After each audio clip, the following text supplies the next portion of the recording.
ये लो भिखारी, उठ लो इसे। धन्यवाद साहब। ये तो मेरी बेटी चिया की आवाज है।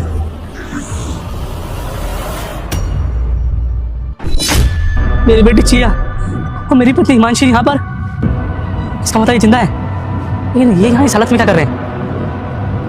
मुझे पता लगाना होगा कि यहाँ पे इस हालत में रह क्यों नहीं है ये लोग।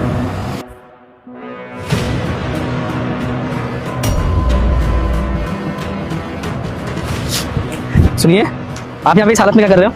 घर होता साहब तो इस तरह रोड पे क्यों पड़े होते हैं हम? आपकी मांग भरी हुई है, आपके साथ एक छोटी बच्ची है। इसका मतलब साफ साफ है कि ये आपकी बेटी और आप शादीशुदा हो। तो आपके पति कहाँ हैं? आप दोनों को छोड़ के वो कहाँ चले गए?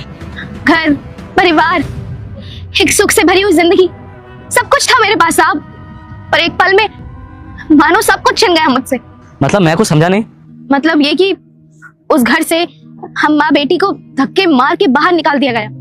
तब से हम इसी तरह फुटपाथ पे, रोड के किनारे पे सो जाते हैं। कोई खाना देके जाता है तो खा लेते हैं। उसको भी शादी करनी है, अपना घर बसाना है, बहू आएगी। तो मैंने उन्हें साफ इनकार कर दिया कि नहीं, तुम्हारे भाई तुमसे बहुत प्यार करते हैं, वो तुम्हें अलग नहीं करेंगे। लेकिन जैसे ही मैंने मना किया तो उसने घर से बाहर निकाल दिया, क्योंकि मेरे पति तो वैसे भी देश से बाहर रहते थे। निकल। और सुन, बोल के ना दोबारा आना चाहिए इस घर में, समझ गई? टूटी आंख नहीं समझती तो मेरे को। ये अब क्या कर रहे हैं देवर जी? हमें इस तरह इतनी रात को घर से बाहर निकाल रहे हैं, हम कहाँ जाएंगे? बहुत सर्दी है। अरे मैं क्या करूं, रात को घर से बाहर निकाल रहा हूं ना, मुझे भी दिख रहा है। अरे मरती हो तो मर जाओ, लेकिन मुझे अब कोई फर्क नहीं पड़ता। तुमसे समझ में आया ना? बोझ हो इस घर में, तुम बोझ मेरे लिए। अरे समझ में नहीं आ रहा, तुम्हें एक बार समझा दिया। अरे मेरी होने वाली वाइफ को नहीं पसंद, तुम लोग तो नहीं पसंद। भैया तो वैसे भी इस घर में नहीं रहते। अरे ये सारी बातें जाके अपने पति को क्यों नहीं बताई आपने?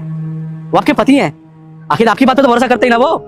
जी नहीं, मैं अपने पति को ये सब नहीं बता सकती। अगर मैं ऐसा करूंगी तो हो सकता है कि मेरे परिवार के टूटने का कारण ही मैं बन जाऊं। मैं नहीं, ऐसा नहीं कर सकती मैं, क्योंकि मैं जानती हूँ कि मेरे पति अपने छोटे भाई से अलग होकर खुश नहीं रह पाएंगे। और मैं अपने परिवार के टूटने का कारण नहीं बनना चाहती। मैं चुपचाप रहकर ये सब सह लूंगी, अपने पति को कुछ नहीं बताऊंगी, नहीं अपनी बेटी को बताने दूंगी। बेटा, मैं तुम्हारा घर खुशियों से भर दूंगा। बस तुम्हें इस वीडियो को लाइक और चैनल को सब्सक्राइब करके कमेंट में जय श्री राम जरूर लिख देना। मेरी बात नहीं मानेंगे। अगर मेरा भाई गलत है तो मैं उसे सजा जरूर दूंगा। पापा, मेरी बेटी। आप, मैंने आपको पहचाना कैसे नहीं? आप यहाँ, आप मत देना उसको सजा। हम आपका परिवार तोड़ना नहीं चाहते। उसने जो किया सो किया, छोटा है, माफ कर दीजिए, भूल जाइए।